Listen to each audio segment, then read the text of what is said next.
prioritized my daughter's needs by letting her keep her room, causing conflict with my pregnant fiancée who wants to rearrange the living. All right, so here's the thing. I'm a 35-year-old single dad to an awesome 10-year-old girl, Emma. We've been a tight unit since her mom walked out 5 years ago. My fiancée, Lisa, who's 30, is now 7 months pregnant, and we're trying to blend our lives. We moved in together 6 months ago, and things were pretty smooth until recently. Emma's got her own room, her sanctuary, which she decorated herself. She's super proud of it. And honestly, it's the only place in the world she feels completely safe. A couple of weeks ago, Lisa started talking about nesting. Apparently, it's this urge to rearrange everything before the baby comes. Lisa's been on my case about turning Emma's room into a nursery and moving Emma to the smaller guest room. She argued that the baby's room should be close to ours. At first, I thought she was joking.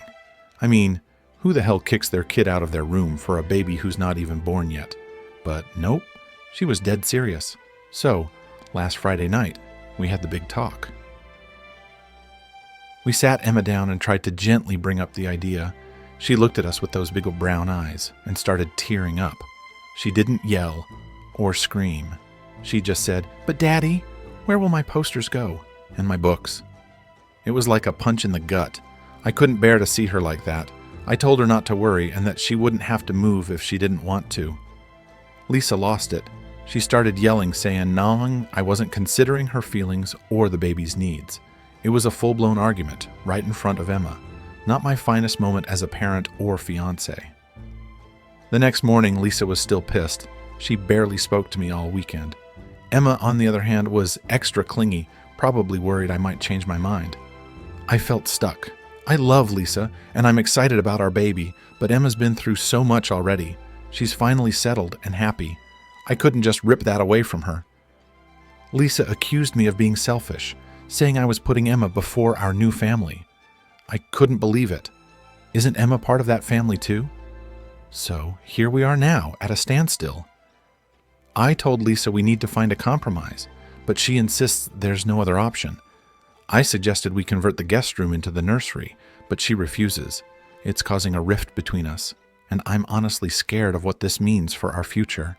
I don't want to choose between my daughter and my fiancé, but it feels like that's exactly what's happening. Lisa moved out temporarily to stay with her mom, and I'm left wondering if I made the right call. I feel like a total asshole, but I know I can't let my little girl down. Hey everyone, I wanted to give you all an update since my last post blew up. It's been a crazy few weeks, and I've got a lot to share. After Lisa moved out to her mom's, I had some time to think. Emma and I had a few heart-to-heart talks, and she told me how scared she was of losing her room. It's not just about the space. It's her sense of stability. I knew I made the right call standing by her, but it didn't make things with Lisa any easier. I reached out to her, trying to explain where I was coming from, but she was still furious. Eventually, Lisa agreed to meet with a family therapist to try and mediate. We needed someone to help us navigate this mess. In our first session, Lisa unloaded all her frustrations. She felt sidelined and unimportant, like her needs and the baby's needs were secondary. It was tough hearing her say that, but I understood where she was coming from. The therapist helped us see each other's perspectives and work towards a solution that didn't involve uprooting Emma. After a few sessions, we finally came up with a new plan.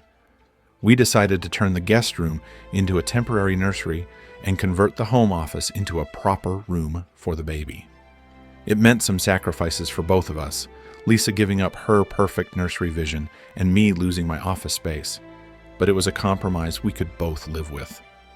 More importantly, it didn't disrupt Emma's life. The next challenge was rebuilding the trust between Lisa and me. We had some deep conversations about our future and how we needed to be a team, especially with a baby on the way. I reassured her that I'm committed to her and the baby, but Emma is my priority too. Lisa began to see that my love for Emma doesn't take away from my love for her and our unborn child. Slowly, we started to mend our relationship. Lisa moved back in last week, and things have been better. We're still working through what our issues, but there's a sense of progress now. Emma is happier, knowing she's not losing her room, and Lisa and I are closer than we've been in months. The guest room is coming along nicely as the baby's temporary nursery, and we've started preparing the office for its big transformation. This experience has taught us a lot about communication and compromise. I won't say everything's perfect, but we're definitely stronger for having gone through this. Thanks for all your support and advice. It really helped me see things more clearly.